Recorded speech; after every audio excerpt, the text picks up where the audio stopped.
ready for Durkin. What was Durkin? Dunkirk. Dunkirk, right. Yes, I know the proper pronunciation of this. Oh, Dunkirk. A little bit of background on it. What we did when we first went to the movies. So it's based on the British helping the French against the German army, and Germany has pushed basically to the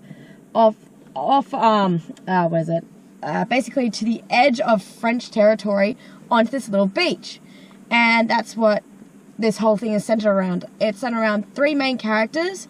You have 2 soldiers and 1 civilian, and this movie really takes into consideration that actions speak louder than words, because there's almost very little dialogue, but the action scenes followed by an amazing what's it called again? What's the proper terminology for the music? Oh, the score. The score. Followed by just amazing scores, and it was a movie which I thought like, okay, typical war movie, blah, ugh.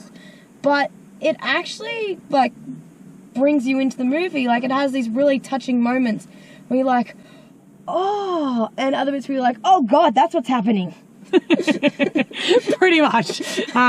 Yeah, so a movie that, as Emily said, very little dialogue. I think the beginning scene, we didn't hear the main characters even say one word until about 15 minutes into the movie. So quite an intense movie, and they build that up by the score. Literally. The music, the theatrics is just intense. The cinematography is amazing. So if you think of Christopher Nolan's, say, other movies which have quite a strong score, is Shutter Island. That one's got this really intense music throughout the whole thing. This movie has done exactly that. So you've got very minimal dialogue, but the character strengths are built up just by, you know, the intense scenes and the score, and just watching the pretty intense actions that are happening on the beach. Just going through this whole war scene is just intense. No one even has to say anything, and you're moved by it. And just seeing their facial expressions and just their acting is awesome. It just draws you in.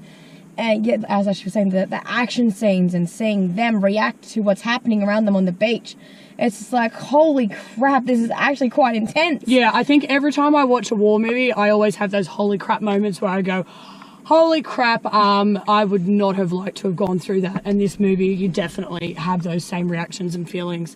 The main characters that you'll follow throughout the movie, there's a couple that you would have seen in other movies. The main sort of buzz has been talking about Harry Styles and his appearance in this. Me personally, I knew he was going to be in the movie, and I thought it was a really small scene. He actually is, you know, throughout the majority of the movie, and he does have speaking parts. He actually speaks more than the other main characters. Oh, yeah. He does speak a lot more than most of the main characters. Yeah, so you hear him quite a bit, you see him, and he actually did quite a good job. I mean, a lot of people try to cross over from music into film, and they do a shit job. You know, he actually did a good job, so good on you, Harry. More or less, the hype for me was just like, of course they're bringing this well-known, you know, teenage heartthrob into the movie. What's he gonna bring to it? Yeah. Like, I was like, oh, okay, here we go. And when you first see him, I'm like, is that him? And Ash was like, yeah, that's him. Like, yeah. And we could hear the 12s in the row behind us. Going. Oh my God, it's him. Oh my God. I'm like, oh, of course. This is why you're here. But just to move to a more relevant character, so I actually prefer Tom Hardy. Tom Hardy's actually got quite an important role in this movie. You don't see him too much, but really key character. So, you know, after seeing this, I can walk out of it and definitely see why there's been a lot of buzz over this movie. Yep.